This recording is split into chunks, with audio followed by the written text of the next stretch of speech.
Good morning, good afternoon to everyone in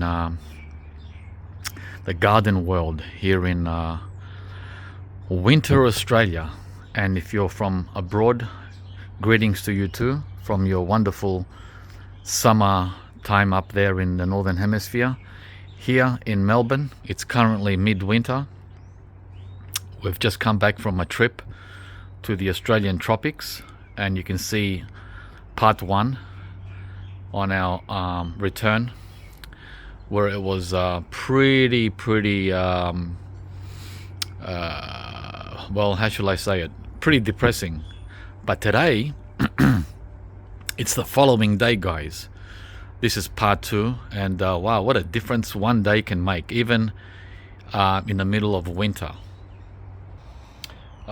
We harvested bananas a month ago and had them ripening whilst we were gone.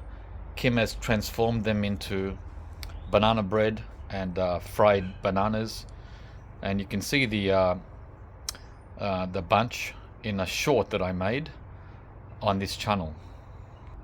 So today is the same temperature as it was the other day when we returned. It was 11, and today it's 11 out here under the pergola. So even though it feels and looks different, the temperature is the same. I cleaned up all the mess from the kaffir limes here, took away all the rot. So now we have all the clean limes. I blew the ground, so that's all nice and clean. So it's a completely different picture within 24 hours, guys. It's like I've gone to a different location, or I'm filming during a different time of the year. But it's the exact same location and only one day later. Amazing.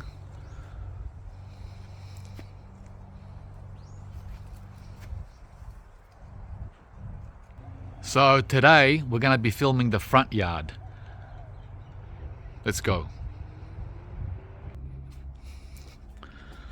Oh wow, beautiful.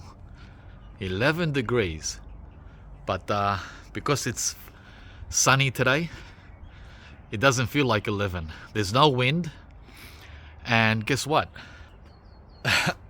It feels like 16 because of the sunshine and the calm conditions.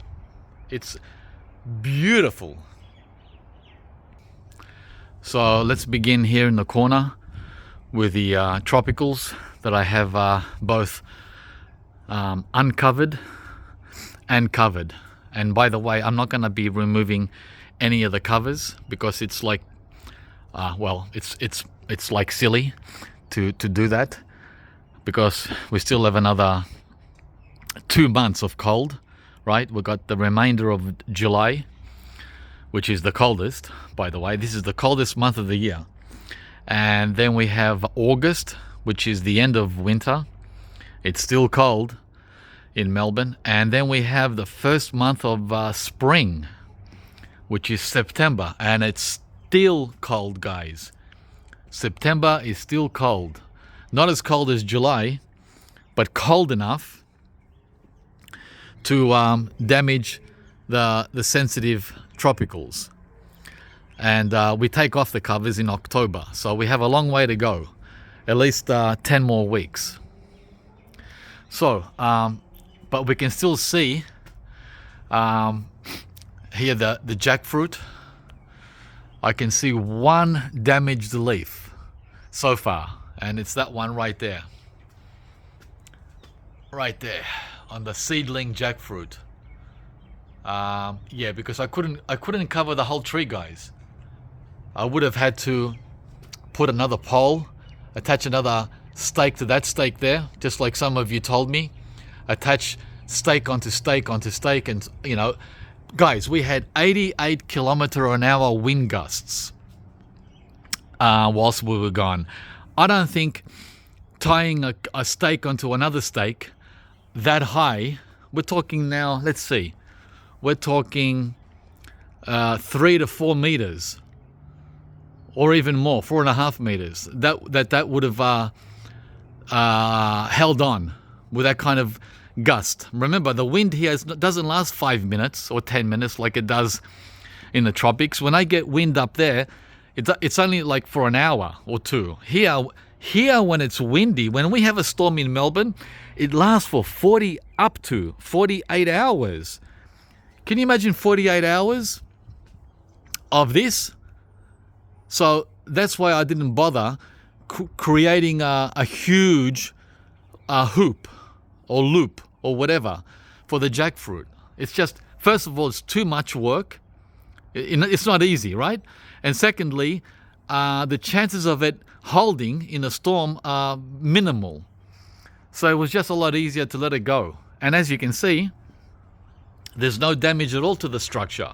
Zero damage, because I didn't overdo it. I didn't push it up there. It's asking for trouble when you go beyond what is reasonable.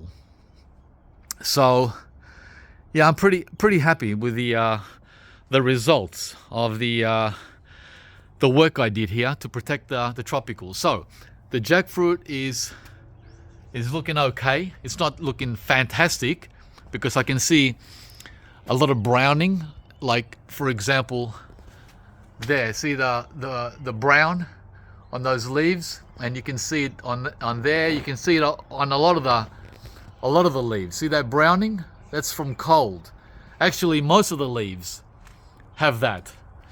But the important thing is the central stem in the middle there is still green. It's not brown or succumbing to cold. You want the main stem in the middle to be happy. The leaves can be replaced with new leaves in spring. So in here we have a wax jambu, which is resting up against the frost cloth here. See the leaves? They're pretty green. Wax jambu is not as sensitive as a jackfruit. And behind it, which we can't see, is a papaya. Red Army. I've got 2 Red Army papayas. So it's completely wrapped. And some parts of it are double wrapped. Right? So we won't be able to get in there today.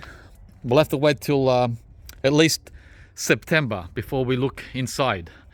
Let's see if you can see down here. I can't see. This is like 6 feet up.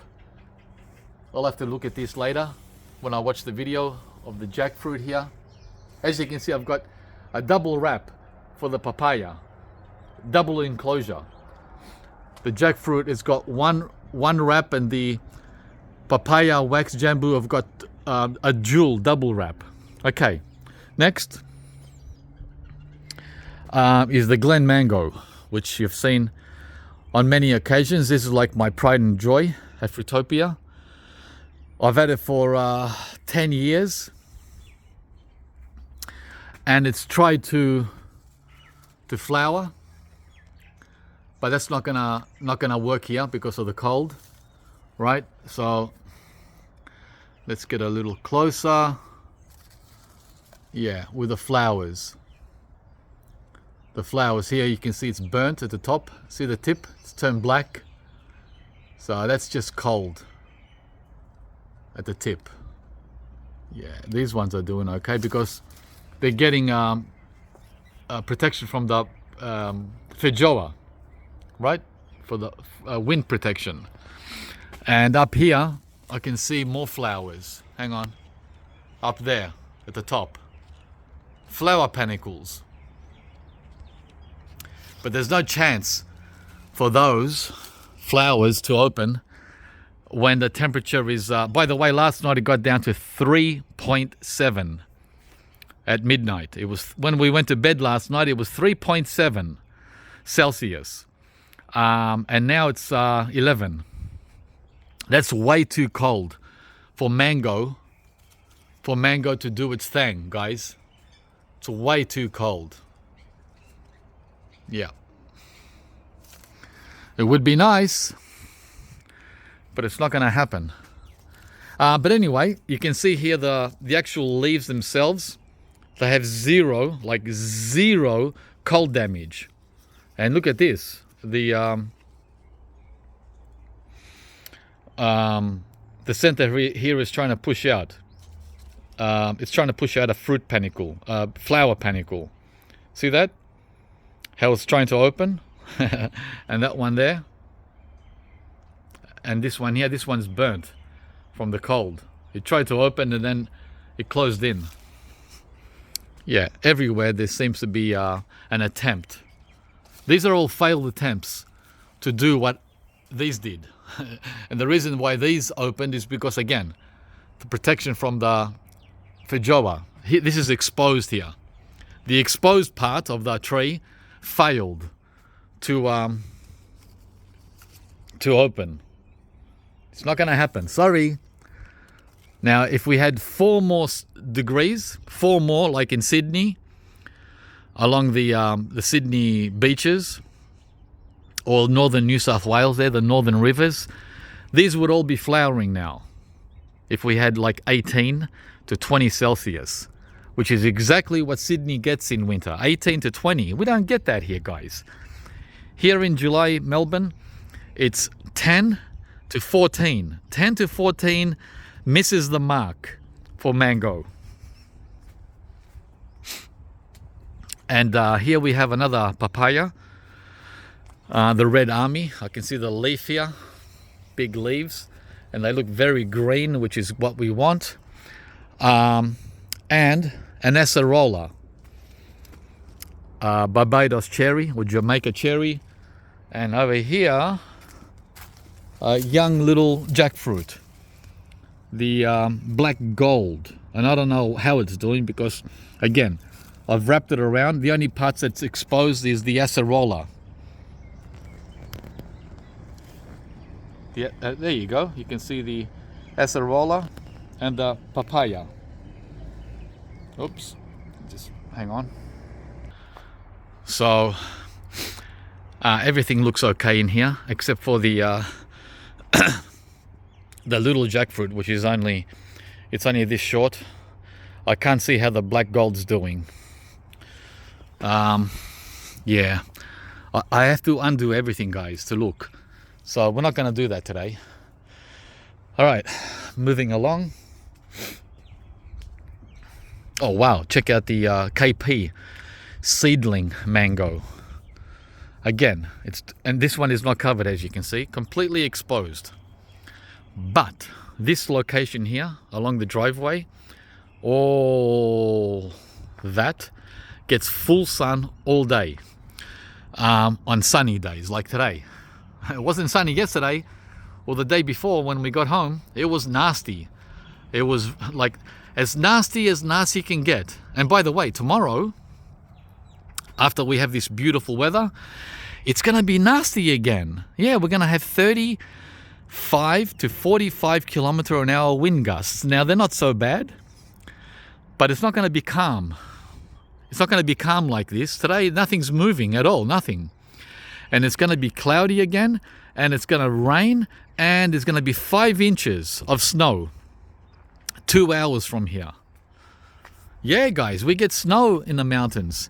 2 hours away from Melbourne, it snows in winter. For real. All right, so this mango here has pulled through so far.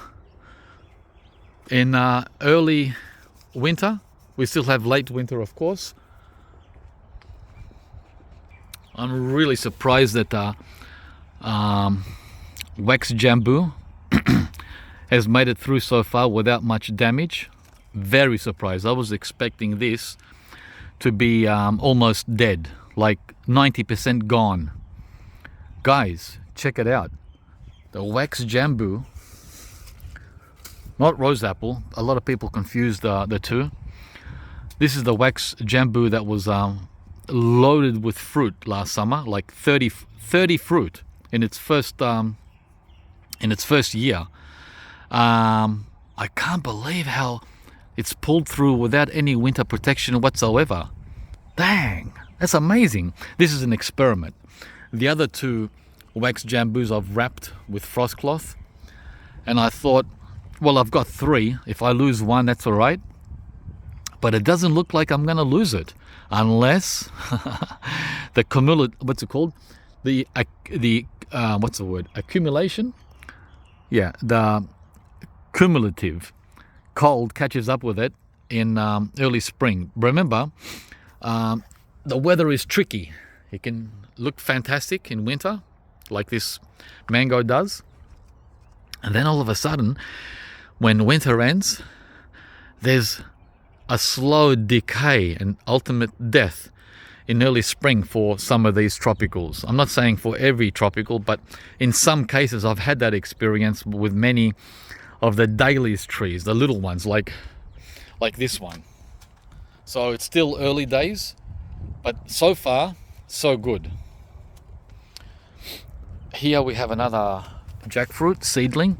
This one I wrapped with a cheap Bunnings frost cloth, the Coolabah brand, which is very, very thin. It's literally like toilet paper in its thickness. So I've double or triple, let's see, double wrapped it. Let's see, 1, 2, double wrapped it, and so far it's doing okay. Hang on, let's see. Yep, it's still got some leaves on it, right? This is a little seedling jackfruit. I had 2 of these. The other one died. It didn't die from cold, it died from heat. Yeah, man, you got to protect these not only from the cold, you got to protect them from the heat. I had it planted over there. Hang on. I had it right here where the strawberry guava is now, right? I had the other jackfruit here, and it got torched in summer from the direct hot sun. And this one, well, this one would have succumbed to the direct winter cold, right? So you can lose the trees from both ends, the summer and winter, when they're small. We're talking small now. We're not talking this size, right? To lose a tree this size, you've got to be very unlucky. Whether it's a jackfruit or mango, you just need to water them a lot, and of course put a shade cloth on there when it gets over 35 Celsius. Urgh. A lot of work. For most people, that's too much work. All right, so here we have another mango. This is the Florigon. Let's see, we can get in here. Let's see. Oh yeah, it's pretty green. That's all we need to know. Is it green? There's a bit of cold damage on that leaf there. See that? Yeah. Yeah. Of course there's a little damage.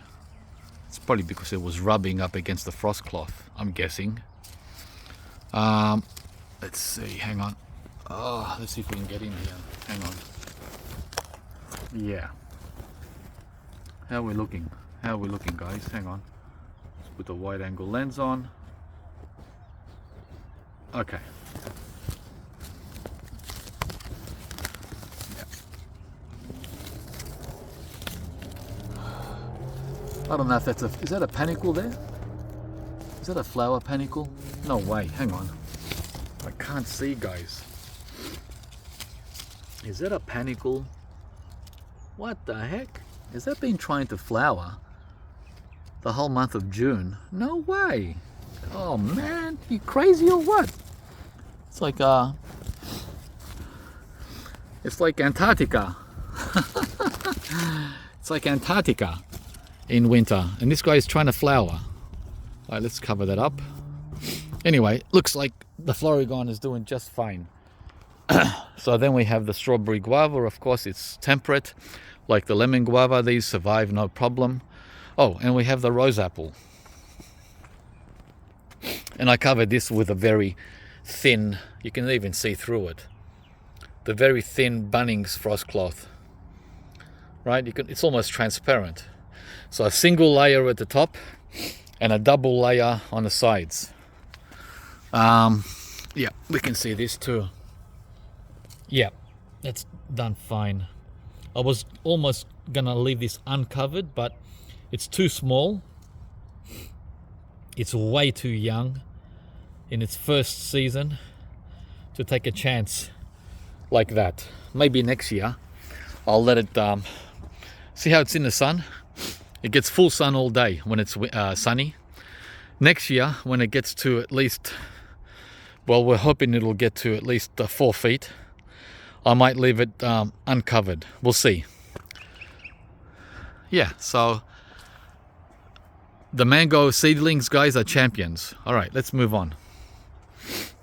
I left all the veggie beds empty except for the celery. Guys, the reason I didn't plant any vegetables this winter is because of the drought. The drought. And then, once we left for our trip, it rained 100 millimeters. We got 100 millimeters. But the Weather Bureau said it was going to be a dry winter. Yeah. So, what they should do is get rid of all the people working at the Weather Bureau and replace them with AI. Because all that guesswork can be done by AI instead of humans. So no vegetables this winter because I thought they would not get watered, right? They would have dried out. So it would have been a waste of effort and a waste of money. And yet look how the celery thrived in all that rain. Anyway. All right, so we have a lemonade here. These are ready. They're more than ready. When you start seeing damage, see the damage to the lemonade? Wow. Something's eating the skin. I'm guessing that's a slug or a snail. It's time to harvest and eat. So I'm going to make a video on these lemonades very soon. The persimmons are sleeping. This is the Maya lemon, a dwarf lemon with just 1 lemon this year. Last year it had like 10. So it's recovering. Because of the drought we had this past summer, it suffered a little and decided to go with only 1 fruit, which is good. See how intelligent it was to do that? But it's got a lot of gall wasp. We're having major gall wasp problems, guys, on our citrus. Major gall wasp problems. Yeah. I've tried to cut them off, but they keep returning. Look. Look at this. Gall wasp. All over the bloody tree. Yeah. All over the bloody tree. I got too much work, guys, to sit there and play with a little Stanley knife slicing gall wasp off. Because I got 40 citrus trees. The carob has set pods. Isn't it interesting that the carob sets fruit in winter? Not in summer, not in spring, in winter. Wow. Yeah, so we're getting our carob coming, starting in winter time. Hang on. Yeah, these are tiny little pods. And then by spring, they get fat. They start thickening up once the weather improves, right? Carob.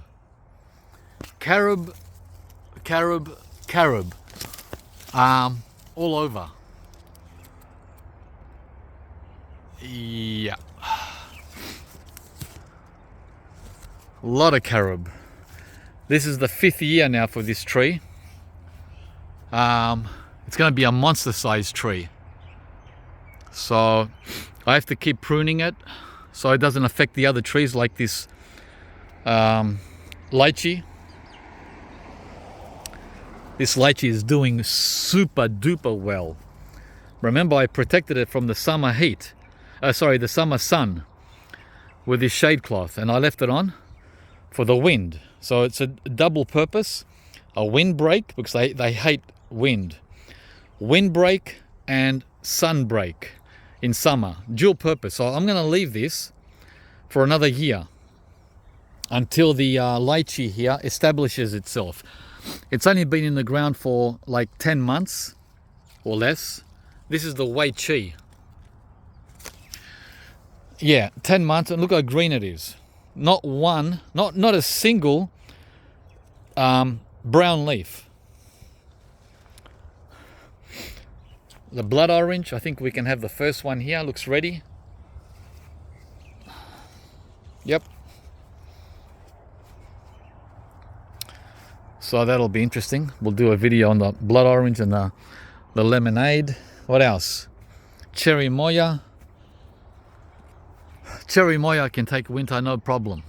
It's in the same category as Feijoa.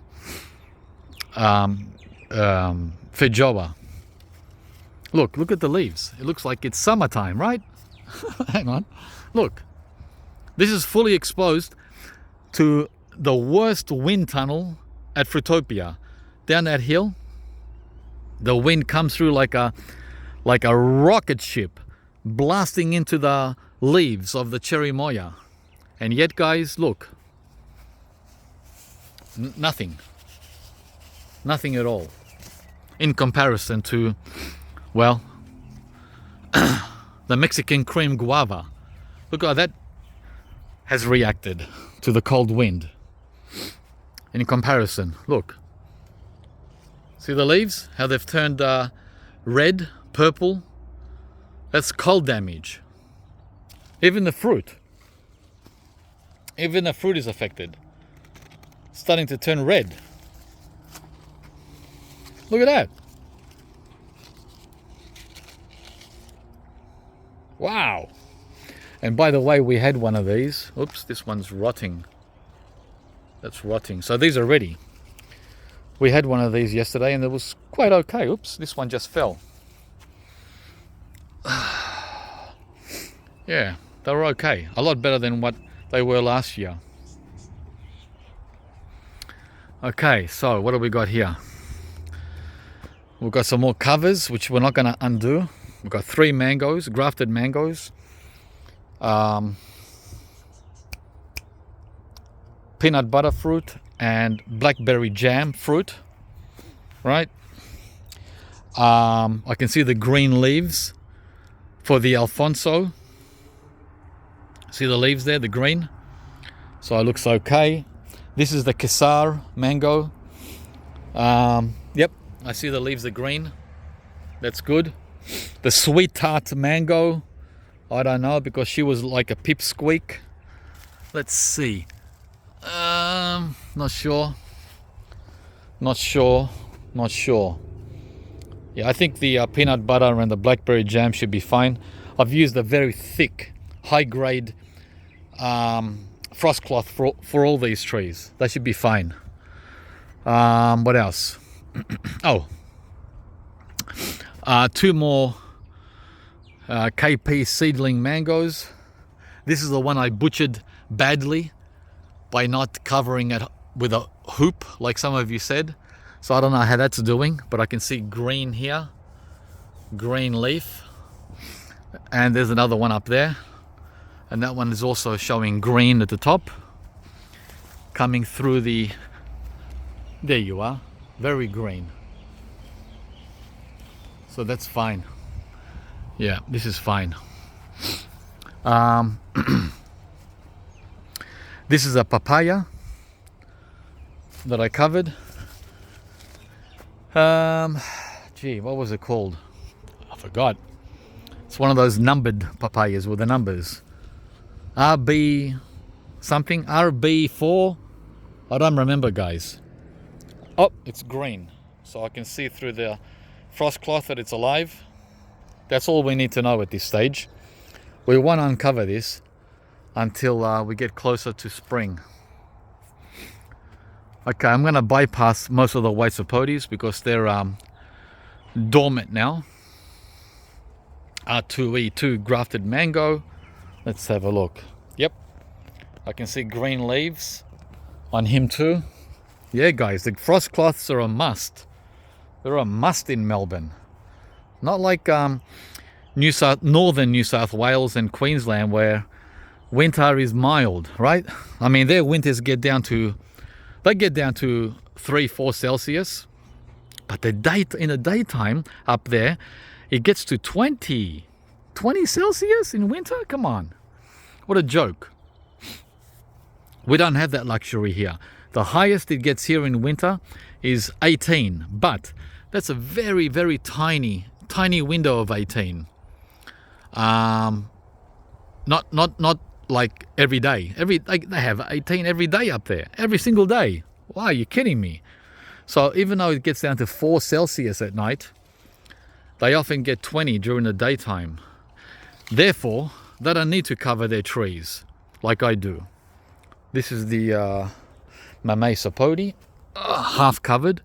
So the trunk is unprotected, but the leaves are protected. Oh, they're okay.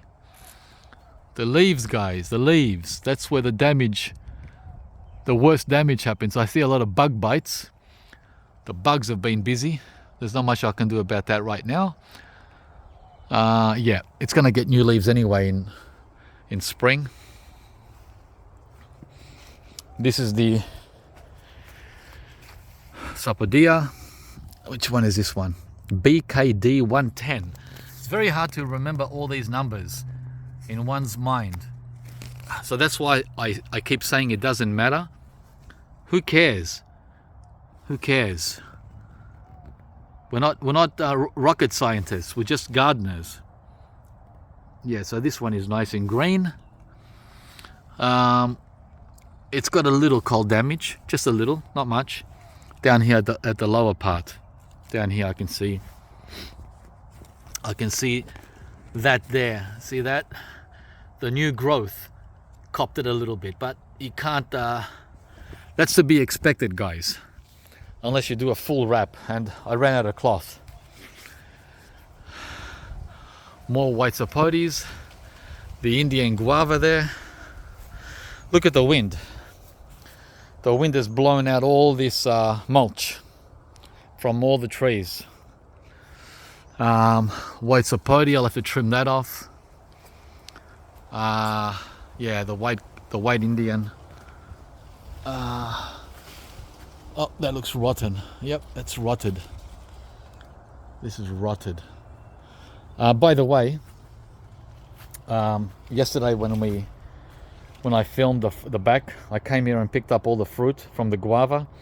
There was like 12 of these rotten guavas on the ground, and there was 20 Vernon white sapodillas on the ground that had fermented, and I can see one that's fallen today, and I'm surprised because it looks green.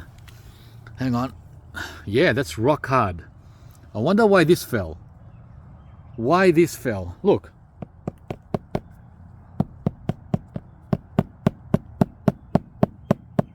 Rock hard. Like a cricket ball. Why the heck did that fall? From the white sapodilla. That's weird. Anyway, there were like a dozen of them on the ground here, and they were all fermenting. They weren't hard like that. That's a freak. An animal must have done that. Yeah. That one's gonna be coming up. Yeah, this is the winter variety, white sapodilla. June, July. That one's almost ready. Yeah, we lost about 12 in the month of June. Okay, here's some more. Yep, this one is ready right now. Another day, one more day. Still hard, but can you see how it's turning yellow? Yep. So June, July. This is a June, July variety in the heart of winter. Not bad, huh? This is the only white sapodilla that I have that you can harvest in. Oops. Wonder why it's falling when it's hard. This is hard too. What the heck? Rock hard. You can go and join your mate there. I think they might be falling because it's what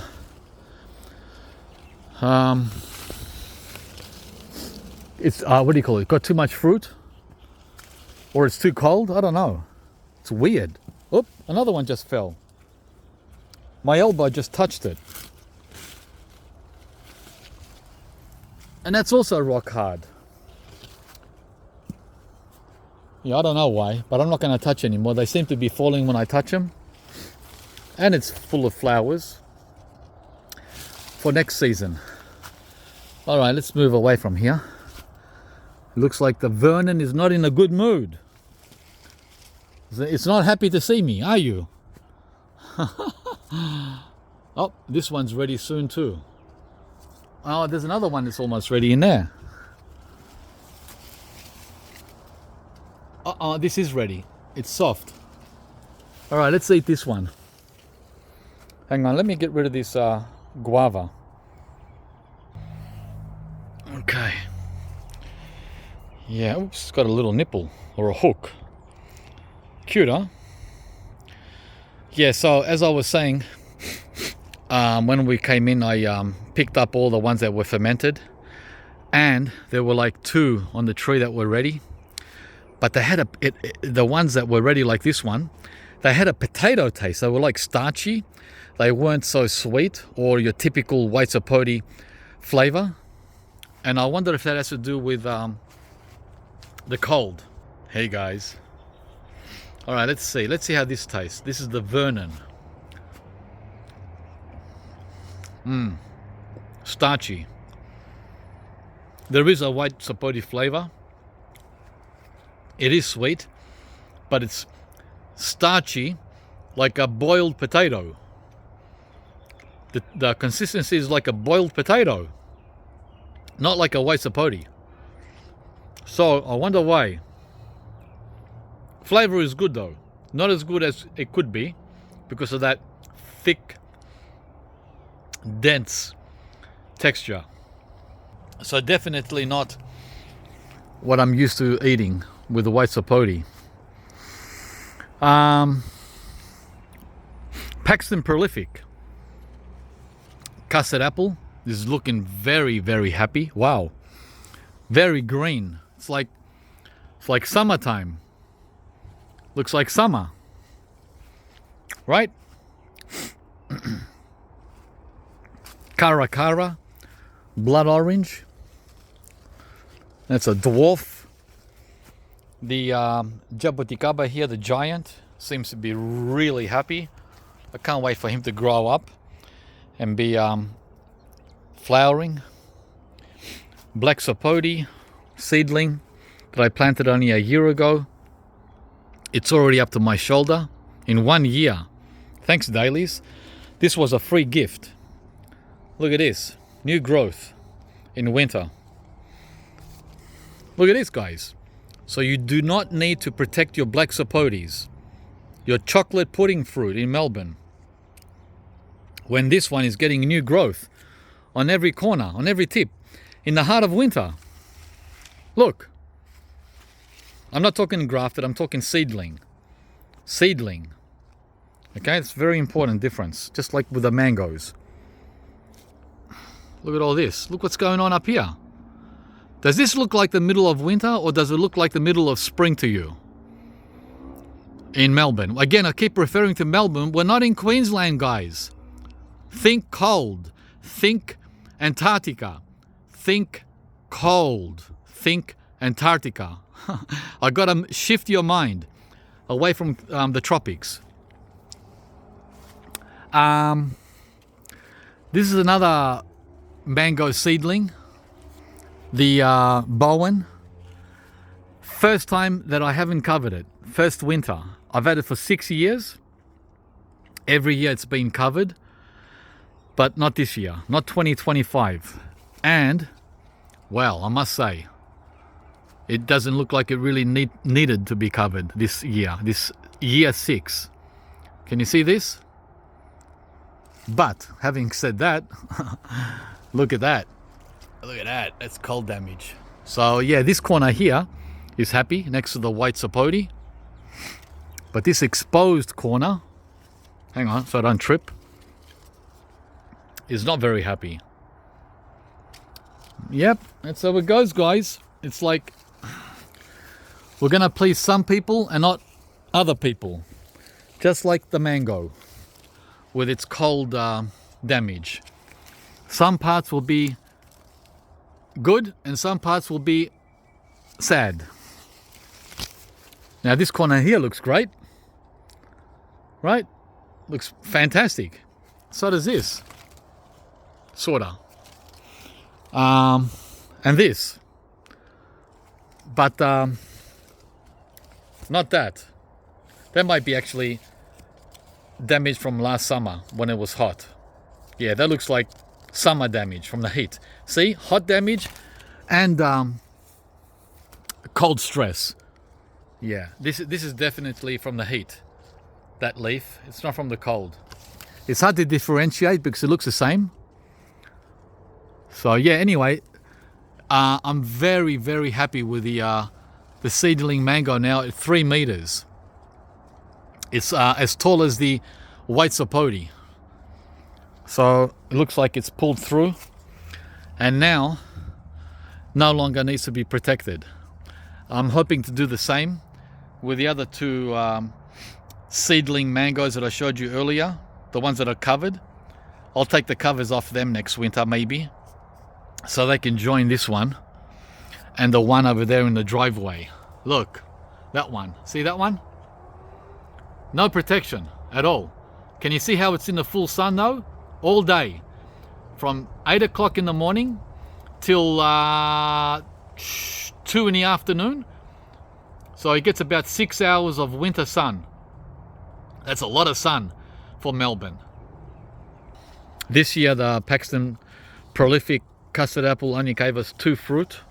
I gotta be careful that I don't knock them off the tree. These are very sensitive. These 2. Last year we had 22. 22 fruit last year.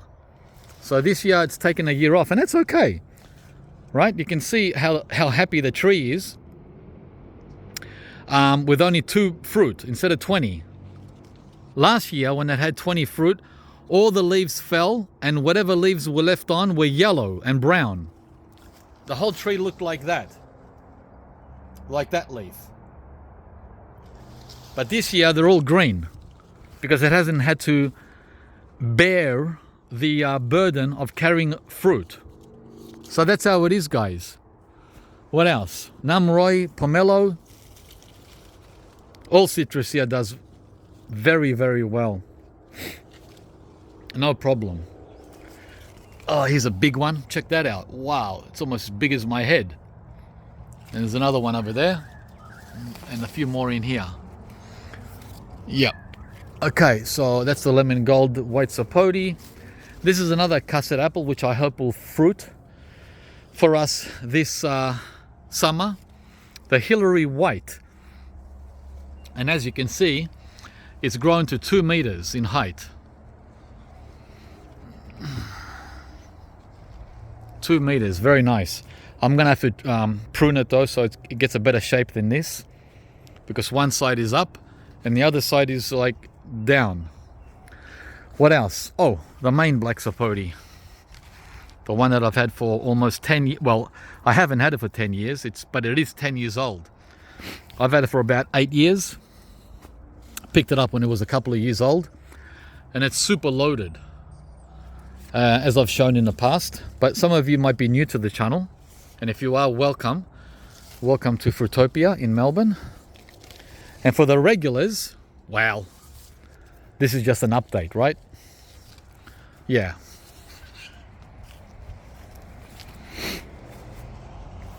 Oh wow. More than we could ever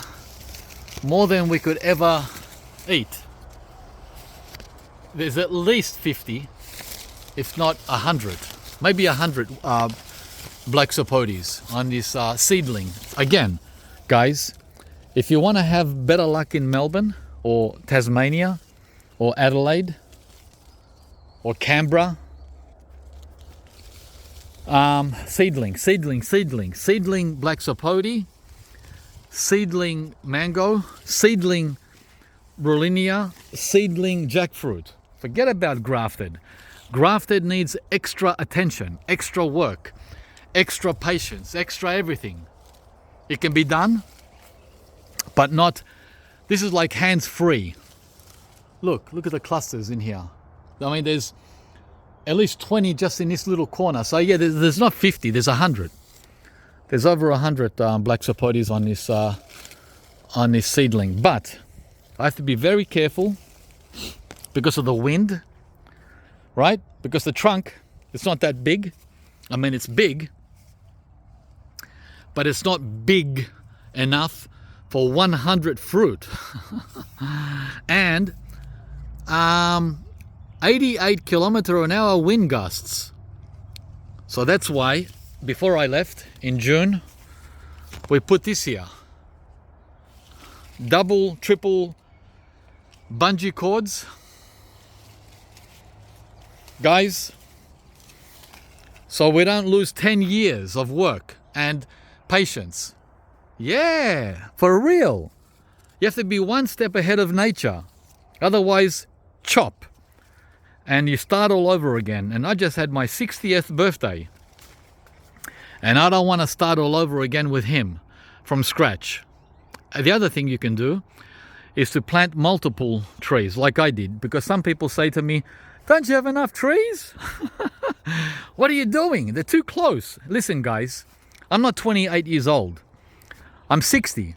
So I had to plant 1, 2, 3, 4, 5 of the same tree in case this one gets knocked out or whatever, it gets sick. So that's why I've put backups in place. I don't need 20 black Sapodilla trees. I only need 1. But just in case, this is my backup. And I've got 4 more of these in the backyard. 4. But I only need 1. So once this tree here gets fully established, I mean, it's established already, but it's not fully established. Once the trunk on this gets like this, right? Once the black Sapodilla has a trunk like that, then I can start removing the other ones, pulling these ones out and putting other trees in their place. Okay, now that makes a lot more sense, right? So that's got another 5 years to go before it becomes like this. Alrighty, guys, because I haven't got time. I haven't got time to wait another 10 years if this tree was to fail. Okay, here we have another cherry moya. By the way, both cherry moyas, that one there and this one, they're the same one. Again, I'm doing the same thing, guys. In case one of them dies, for whatever reason, the storm, the animals, disease, I've got one left. I only need 1, I don't need 2. It's too much. I can't eat all the fruit. I can't eat the fruit from 2 trees, especially big ones. So it looks like this one here is going to be the champion. Then I can pull that one out over there and maybe put another tropical, like a mango or whatever, right? Doesn't matter what it is, something else, something that I don't have, or something that is my favorite. Right now, the mango is my favorite fruit. I would love to have 30 mango trees here, but they take time. They take time. So yeah, this one is doing great. And look at its leaves again. The cherry moya drops its leaves in spring. Spring is its autumn. Right now in winter is when the leaves are at their peak. Very lush and very green. Very, looks like summer. Meanwhile, the plum tree, look at the plum. The plum tree has lost all its leaves. Right? Not the cherry moya and not the avocado. The avocado gets new leaves in summer. The cherry moya gets new leaves in spring. The plum also gets new leaves in spring. So this is the shepherd, just one fruit in its 3rd or 4th year, I think 4 years. And this is the bacon avocado. Yeah, and again, reinforcement. Reinforcement, guys, on both sides, this side and that side. Yeah, and I have to go and get myself some more of these pickets to hold up the dragon fruit, because it's starting to lean. This dragon fruit frame, it's starting to lean over, and the whole thing can collapse from the weight, because the support, which is this old camellia tree, is giving way. That branch is ready to snap. It's all dried up, dead. And once that branch there snaps, this whole frame will collapse. So I need to go to Bunnings and get myself a couple of stakes and hold this up. Hold this up. Yeah. But I'm lazy, guys. See, the thing is, and some of you don't like me using the word lazy. Come on, guys. Being lazy is not a bad thing. It's a stigma created by society to be a negative value. It's not a negative value, I'm telling you. For me, laziness equals time off, or resting, or recovering, or recouping. Right? Maybe you guys use different words that I do, but I use the word lazy. I'm lazy to do what needs to be done to support this, because it's going to snap any day. And then I have to start, with a lot more work.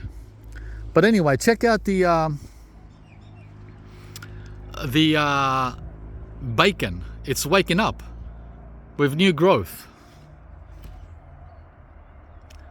Now, unlike the mango, which is not going to be successful, the avocado is successful, just like the loquat. These flowers will make it, because it's more cold tolerant than mango. And there's a banana there, a banana rack, and another one hanging over my neighbor's fence. And we've got three more racks up next to the bathroom. Figs. I got to prune these figs back. Oh, the sun feels so good. I didn't need my sweatshirt, my hoodie. I could have been out here today with a t-shirt. Easily. Okay, my kumquat here. I told Kim to get her jam making skills ready. Look at this. Wow, guys. Wow. Look what's coming for us in spring. This is September, October, November. All around the whole tree. It's got thousands and thousands of kumquats. Remember, this tree is 15 years old though. Yeah. It's taken its jolly time to get established. Just like I told you with the black sapodilla. It looks established, but not all the way. It needed another 5 years. I planted this in the ground about 6-7 years ago, maybe 8. And I thought, wow, why isn't it fruiting? It stopped fruiting, completely stopped fruiting. It was in a pot, and in the pot it was happy. And once I took it out of the pot, it stopped fruiting. And it's taken 5 years in this spot to come back with fruit. Yeah, so just remember that. Even if the tree is established, like this one was in the pot, I got it fully established in a pot. And it was loaded. It had this much fruit on it 10 years ago. 10 years ago, it was like this. It wasn't ready for the ground. It took another 5 years. All right. So this is the latest avocado that I got, the Jalla. It's taken its time to grow in the new location. I have it right in front of the oh gee, what's this mango called? I always forget its name. The mango that everyone loves to hate. Oh, it looks like something squished it down. Oh man, how am I gonna keep this up? Ah, needs another stake there. It's touching the top leaves here. What's it called again? Not the pickering. I forgot its name, but anyway, I can see the green leaves through there. It's doing fine. I can't think of the name. My gosh. All right, so tons of. Oh yeah. The other thing is, whilst we were away and those winds were coming, I thought that banana was a goner, the one that's been held by 2 bungee cords, and somehow the bungee cords held the whole 6-meter plant from falling over with a. Oops, I pressed the wrong button. Hang on. With a bunch on there, but it's holding a bunch of bananas, probably weighs 30 pounds, right? And the bungee cords held the whole thing. Wow, pretty impressive. See guys, those bungee cords are lifesavers. Sophia cherry moya. This is finally taken off, guys. It took 4 years for this cherry moya to go whoop. 4 years doing absolutely nothing in this location, and now it's going to town. Hopefully it'll get as big as the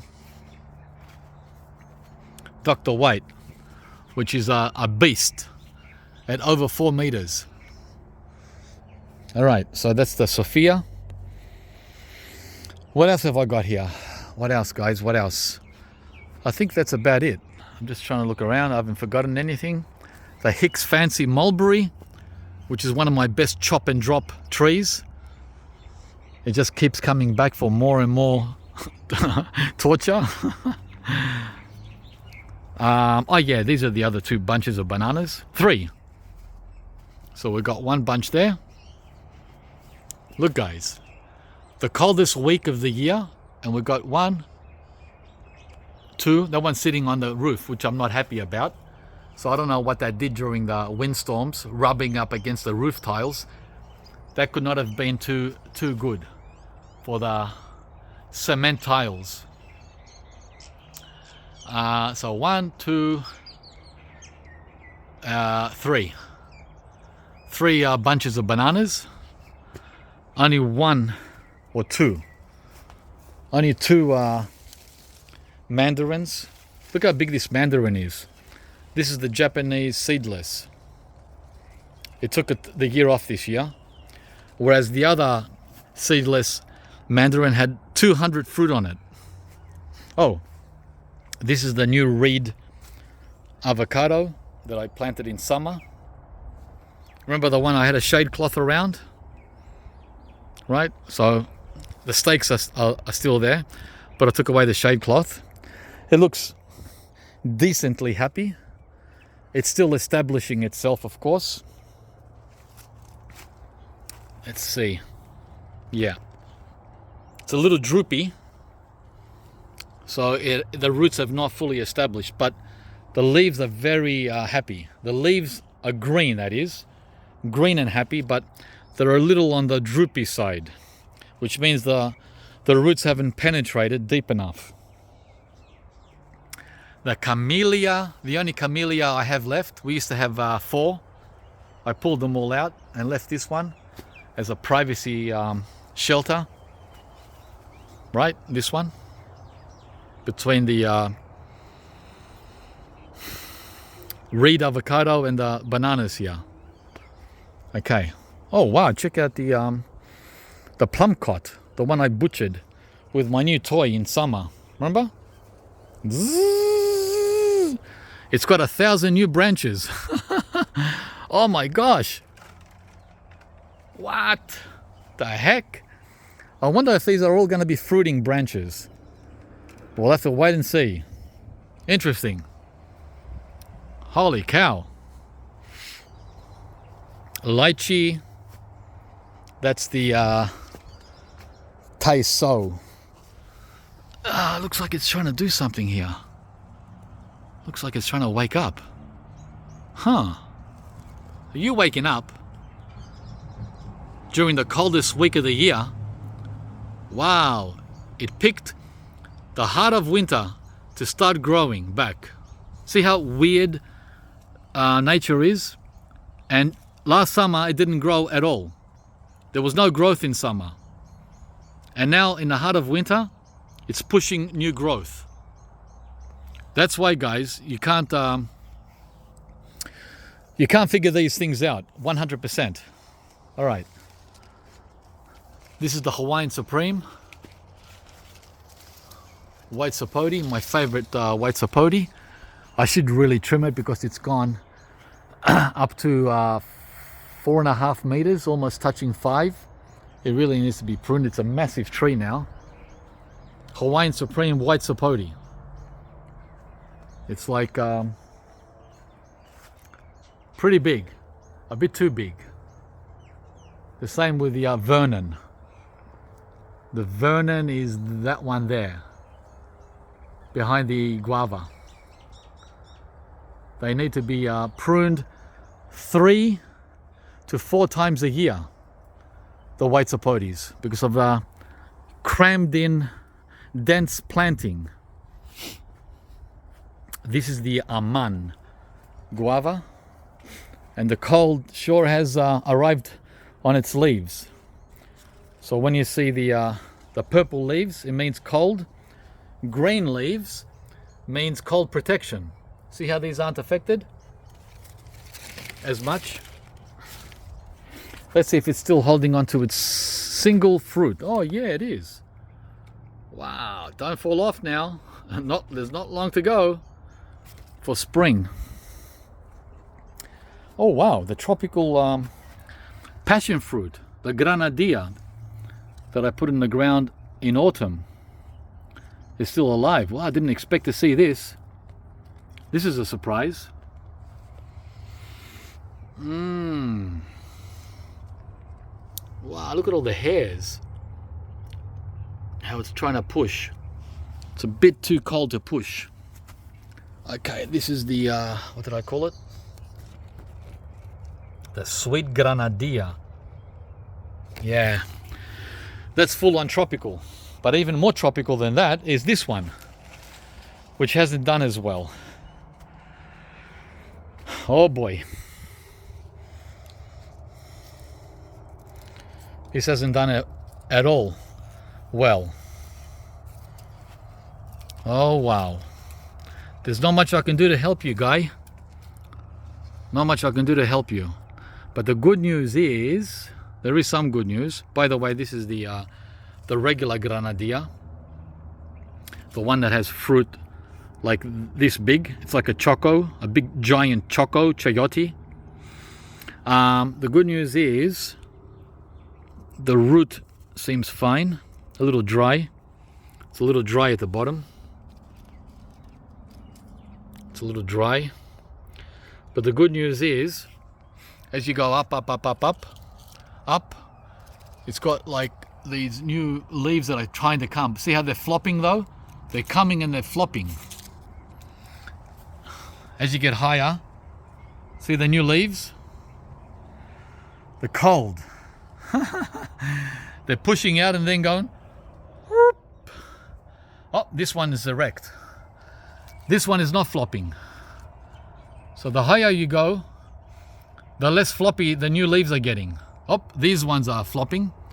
And at the tip, at the top, it seems to be erect. Not flopping at all. So we'll see how this does over the next 6 weeks. That'll be the biggest test. The end of winter on the granadilla. And that's the sweet lilikoi, which seems to handle the cold fine. When I say fine, I don't mean totally fine, because it's freaking out as well. But at least, wow, the stem is all nice and red. See how it's red? Red means we're super happy. We're pumping the juice through the vine. Yeah. Grumichama, of course, this now is gone over the survival stage. It's thriving. This is massive. Oh wow, look at this. It held onto the little fruitlets that were coming in May. But they stopped growing when the cold hit at the end of May, when we had that -2. Some of you locals will remember we had -2 at the end of May, and this went on hold, pause, and so did a lot of the other tropicals. So, guess what? With that pause, it held the fruit. It didn't discard or drop the fruit through winter. Now this has never happened before. The grumichamas are holding on for spring. Now that is a first. Let's see if they hold all the way till the end of winter, or if that's just a false hope. Yeah, it's only up there. They're at the top. They're not under here where it's getting protected. There's none down here where you want them. You want them under here. They're out in the sun, out in the frost, being, what do you call it? Exposed. Yeah. All right, we'll see what happens with the grumichama in August. Oh wow, the sweet lilikoi has wrapped itself all around the lemon gold. I gotta trim this lemon gold down to half. It's crazy having all the fruit up there when the birds get them. Oops, I see a fruit set up there on the sweet lilikoi. The passion fruit we're talking about, guys. But all the ones that have come so far have been hollow. There's been no flesh because of no cross-pollination. We are done, guys. I hope you enjoyed the video. There's a lot of sweet lilikois here, right? Yeah. 1, 2, 3, 4, 5 up there. Yeah, they need cross-pollination. So, nah. That's why I'm waiting on the other 2 passion fruits to survive and to do their thing. Oh, we're going to finish off with the starlings white guava. Look at this, not one single purple leaf. Why hasn't this been affected like the Aman? The Aman was all purple, and the Mexican cream guava. This guava hasn't got one single purple leaf, and it's not getting any sun either. The sun is being blocked by the lemon gold white sapodilla and the lemon guava, the yellow strawberry guava, blocking the sun from this guava, this starlings guava. This is a full-on tropical guava, guys. And guess what? All the fruit fell in the month of June when we were gone. There was 1, 2, 3, 4, 5, 6, 7, 8, 9, 10 rotting frickin' guavas that we lost. And there's only one left on the tree for us to savor. Sometime in August. Or maybe, hopefully, September. Damn it. Yeah, it's a real pain when some of these tropicals set and ripen in winter when we're away. But oh well, guys. I'd rather be away in the warm tropics than tasting guava. Yeah, so that's the video. I hope you enjoyed it. It's a beautiful day in the neighborhood. Oh, talking about a beautiful neighborhood. Looky, my sidekick. Oh my gosh, any final comments to today's midwinter tropical tour? Oh, my final comments are, it feels like summer out here. That's what I told them. It's 11, but it feels like 16. And I want to go on a road trip. I just got inspired by a Facebook memory to go for some Afghanistan, some Afghani Bolani. Afghani Bolani. And we could make a video there. We made one there a year ago. Hang on, I'm going to show them the temperature. It's currently 15 Celsius. Are you sure? Yeah. 15? Wow, that's pretty. It feels like 25. It feels like 25? Hang on. Okay, we'll go and have some bolani. It's 15 Celsius. And I'm in I'm all rugged up in all my winter clothes. Yeah. All right, guys. I think we're gonna be going out this afternoon and getting some Afghani bread. We live in a very diverse neighborhood here in Melbourne, and we're so thankful for the diversity. It's something we really miss when we're traveling in many parts of the world, many parts of Australia, where the diversity hasn't arrived. I hope it does at some point. Australia needs diversity. But that's another topic altogether. We won't go there. The video is long enough. And give us a like if you enjoyed the video. And don't forget to subscribe to the channel. Oh, wow. The onions came up. By the way, I planted these onions at the beginning of summer. Oh, well, at the beginning of autumn, around March. And in March, April, and May, for 3 months, they didn't do anything. Nothing. The seeds. I'm talking about seeds. I planted seeds. And for 3 months, the seeds just sat there. And now in June, with all that rain, they all popped up. And at the same time that the onion said, thank you very much for the rain, the kangkong, tropical spinach, said, what on earth just happened to Melbourne's warm weather? Kangkong does not like the cold. It's just like Kim and I. We hate the cold. This is what happens to tropical spinach when the frost hits. And this is what happens to onions when the frost hits. See, guys? These are Victorian plants, and that's Queensland plants. That's funny, in the same bed. All right, guys. Catch you from the next video. Bye!